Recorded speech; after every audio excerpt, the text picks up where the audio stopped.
Should we wait for everybody to arrive?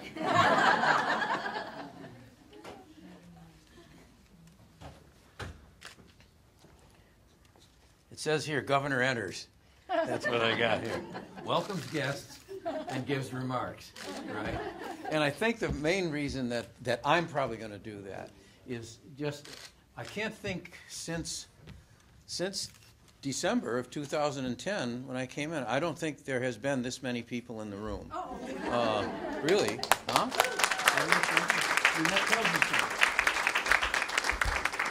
That tells you why there'll only be one person giving remarks, because all I have to do is ask somebody else to do it and make enemies of everybody else.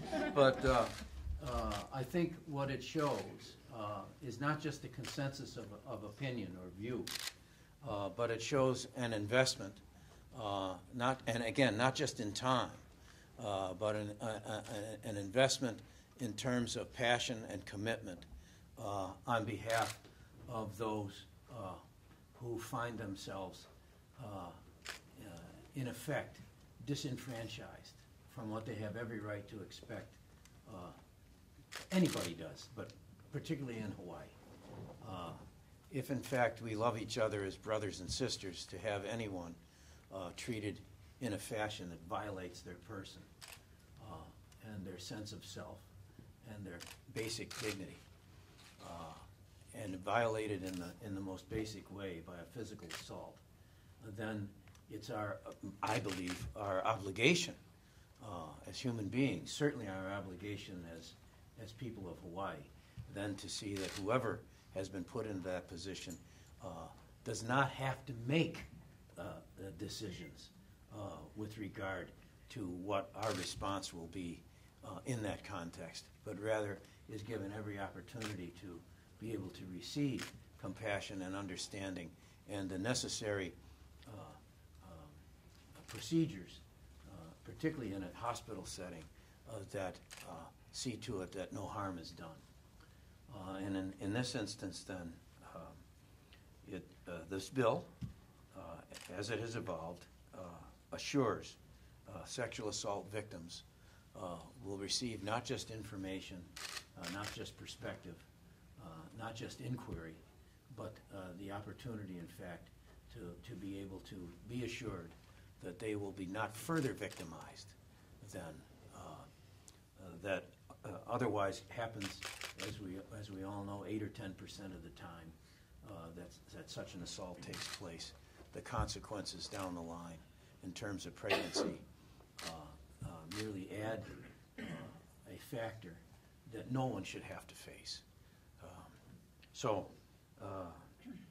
the statistics are well known to everybody in this room. There are people in this room that for whom this is not an abstract discussion. There are people in this room who have had that experience and have overcome it. And even there, I say have overcome it. I suspect it's something you overcome every day, or have to. And that's why it's most important that we express our solidarity, I believe, with those who have been victimized. And that's what this bill does. I think the way it has been presented in some instances has created a false dichotomy between those who say they are for this bill and those who are at least portrayed as being against it. I cannot believe anybody, and do not believe that anybody is against providing for a victim of a sexual assault. No one's ideology or predisposition with respect to their philosophy, religious or otherwise, precludes compassion and understanding and assistance to anybody who has been assaulted. And I believe that this bill, as a result of the work of literally everybody in this room, understands that question and has resolved it legislatively speaking in a way that I think gives every victim the opportunity to receive some surcease from the trauma associated with the assault. So I think as I conclude here that I wanted to emphasize that this bill is entitled Hospital Emergency Compassionate Care for Sexual Assault Victims. I think that summarizes effectively the motivations the intent and the result, the resultant bill. It is particularly Pono. It is the correct thing to do. It's the right thing to do. It indicates what we mean when we have aloha for one another as brothers and sisters. It should go without saying that someone who's a victim of an assault should receive care, and that by definition it should be compassionate.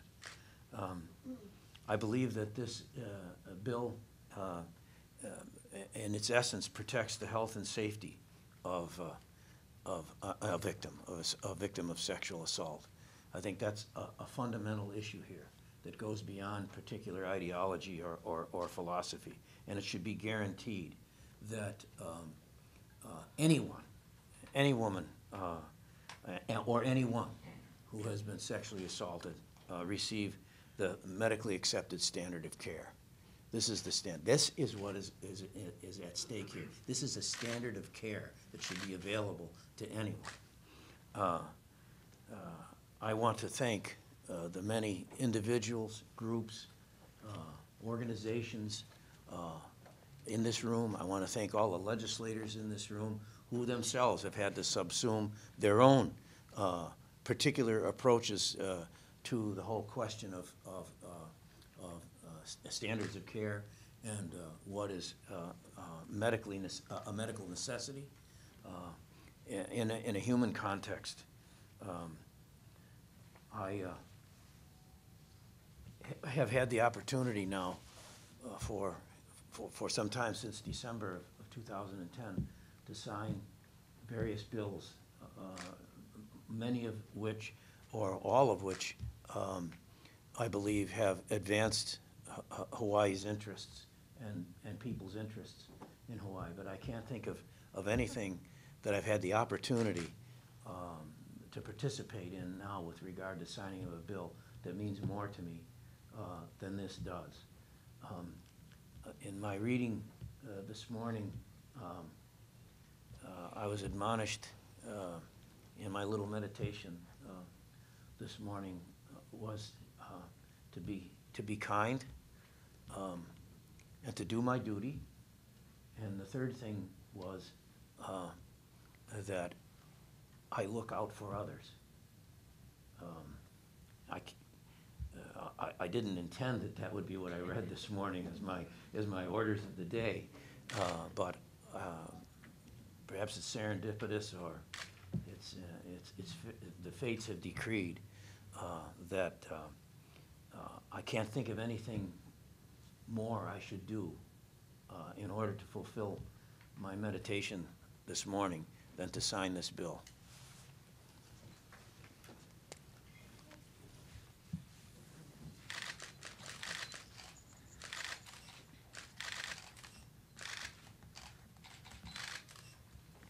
Done.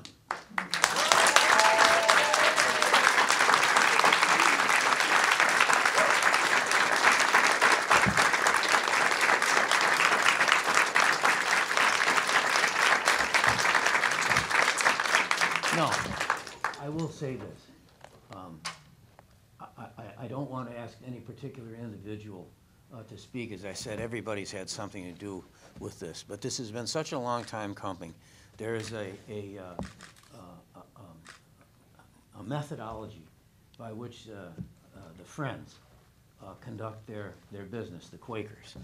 And what it is if someone feels moved to say something, to speak with brothers and sisters, then they do. If they don't feel moved to do so, they don't have to. So I'd like to offer that in the spirit of the Friends. If any here feel moved to speak or to share something with the others in the room, now is the opportunity to do that. Marilyn.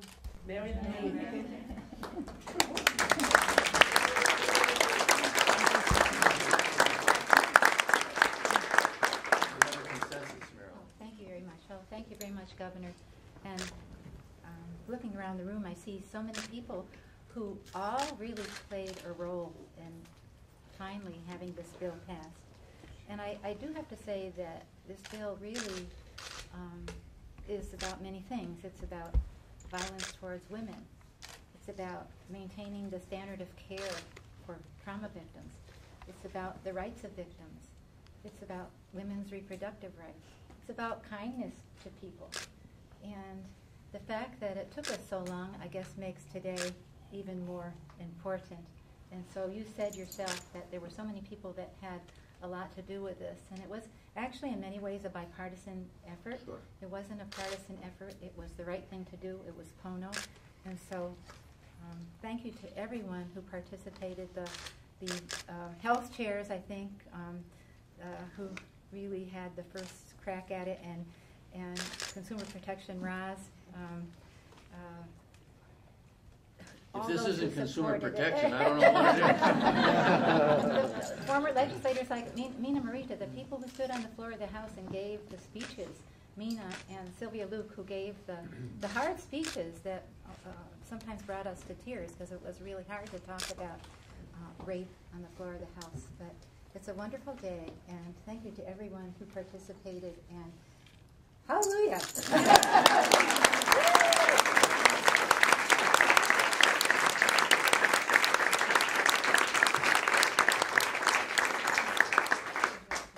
Anyone else?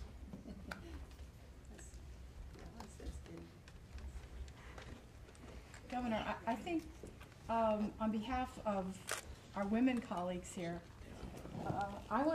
there's two people in addition to Marilyn that I just want to call out and say mahalo to. My male colleague, Dr. Josh Green, Senator Clayton He, and on the House side, Della Bellotti and her colleagues, who really stood up and took the heat and made sure that we got it through this time. But I also want to give credit to your director, Pat McManaman. I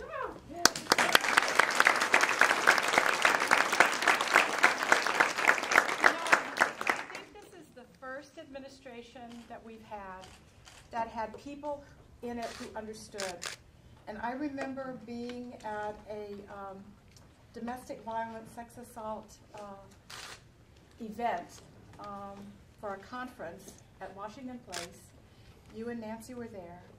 And after we talked about the things that we could do to try to make sure that violence was starting to be a thing of the past and how we could really come together, Pat said, you know, I'm going to try to make sure that this is part of the governor's package. And I think to have not only bipartisan support, but support at the very top levels of our government really made a difference. And Pat, when you came and testified before the Senate committee, it was with great passion and with great understanding and with great appreciation for what needed to be done. And thank you so much for helping us carry it.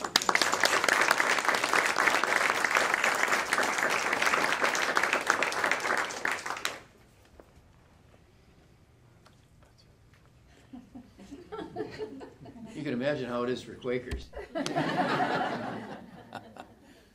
Well, yes. Hi, I'm Dr. Lori Kanemoto. I'm the chair of the American Congress of Come in, Obstetricians and Lori. Gynecologists. Nice to meet you. Another short guy. And we really want to thank you on behalf of the women of Hawaii, you and the legislators who finally passed this bill, you know, because as doctors who actually take care of women who have been the victims of sexual violence, we feel that it's really important that all women deserve this, you know, emergency contraception, to be offered the emergency contraception and to get it in a timely manner if they so desire. So thank you so much. You're welcome. Good.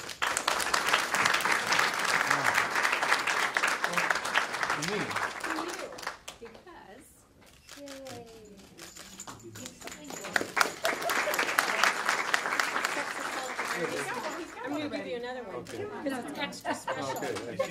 Good. I doubled up. Thank you. On behalf of the sex assault victims, thank you for all of your support. It means a great deal to the entire community. Thank you you. very much.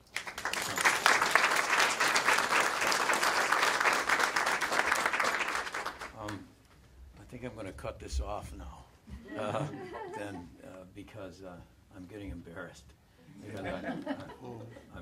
Because it's an interesting phenomenon to get credit for doing something that you should do. Maybe it says something about things that should have been done that weren't done. So in that instance, then I suppose this is a triumph and a joy. My mother used to say to me, "Little triumphs, little joys." This is a big triumph and it's a big joy. Thank you very much. Can we take pictures? I'm